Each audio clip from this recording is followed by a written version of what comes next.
C'est ta négligence. Est-ce que vous êtes avec moi? J'aimerais te réveiller un peu, mon frère, ma soeur. Que tu reviennes encore à cette vie-là.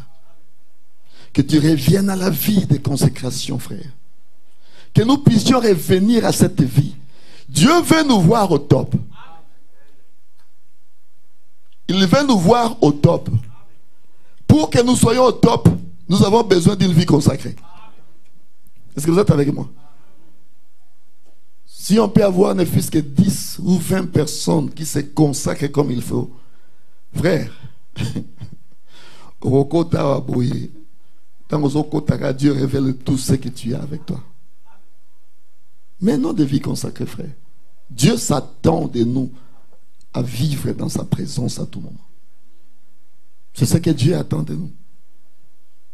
Ne nous trompons pas, frère. Demain ne nous appartient pas. Lobby. Torokoma ma solo. Dès le loto beta ma solo.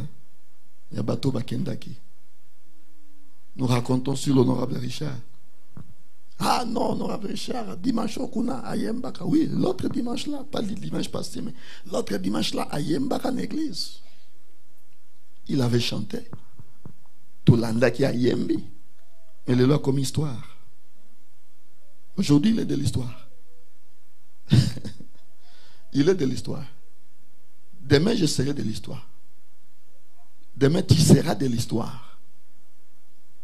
Prends conscience aujourd'hui. Cherche Dieu dans toute sincérité. Cherche Dieu dans toute la vérité. Je parle, mais je sais que dans ton cœur, il y a Dieu qui te parle dans ton cœur. Dieu veut te voir revenir à lui. Est-ce que tu es avec moi? Est-ce que tu es avec moi? Un temps de consécration est très nécessaire. Un temps de consécration, ça amène la présence de Dieu. Vous savez, quand vous vous consacrez beaucoup, il y a un mur de sécurité tout autour de vous. Il y a un mur de sécurité. La consécration te met dans un enclos, là où le diable ne peut pas te toucher. C'est la consécration qui te met dans cette atmosphère-là. Tu peux sentir la présence de Dieu à tout moment. Oh, la présence de Dieu, c'est la sécurité. La consécration t'amène à ça, frère. Je vous dis la vérité. Prenons conscience aujourd'hui. Revenons dans cette vie-là. Est-ce que vous êtes avec moi? Est-ce que vous êtes avec moi? Ne te distrais pas. Ne te distrais pas. Ne te distrais pas. Ne te distrais pas. Quand tu reviendras dans cette vie, tu verras ce que Dieu fera. Le frère Abraham dit ceci dans la prédication, un paradoxe. Prêché le 28 janvier 62. Il dit ceci. J'ai lu une partie du paragraphe 53. Il dit, vous voyez, vous devez faire attention à ce que vous faites aux yeux des gens. Vous êtes des épîtres écrites.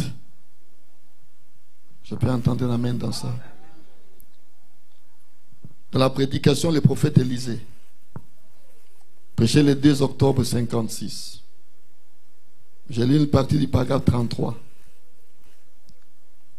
Le 2 octobre 56, le prophète Élisée. Paragraphe 33, j'ai lu une partie. Il dit ceci. Bon, le seul moyen pour les gens de voir Christ, c'est quand ils le verront, en vous. Vous êtes les épîtres écrites. Si l'Esprit de Christ habite en vous et amène votre conduite à se soumettre à son esprit, alors il vous fait agir comme lui. Vous fait parler comme lui. Vous fait marcher comme lui. Et vivre comme lui. Vous voyez, les gens voient Jésus en vous. Il y a un ancien cantique que les autres voient Jésus en vous. Est-ce que vous êtes avec moi? Je peux entendre la main dans ça. Et dans la prédication, Jésus-Christ est même hier, aujourd'hui et pour toujours. Prêché le 18 janvier 61, paragraphe 8. Le 18 janvier 61. Jésus-Christ le même hier, aujourd'hui et pour toujours. Paragraphe 8. Il dit ceci.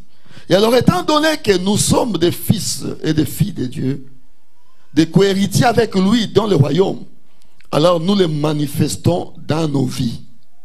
Et parfois, si beaucoup parmi nous vivaient juste des sermons plutôt que de les prêcher, je pense que ce serait mieux si seulement nous allions de l'avant en vivant les sermons.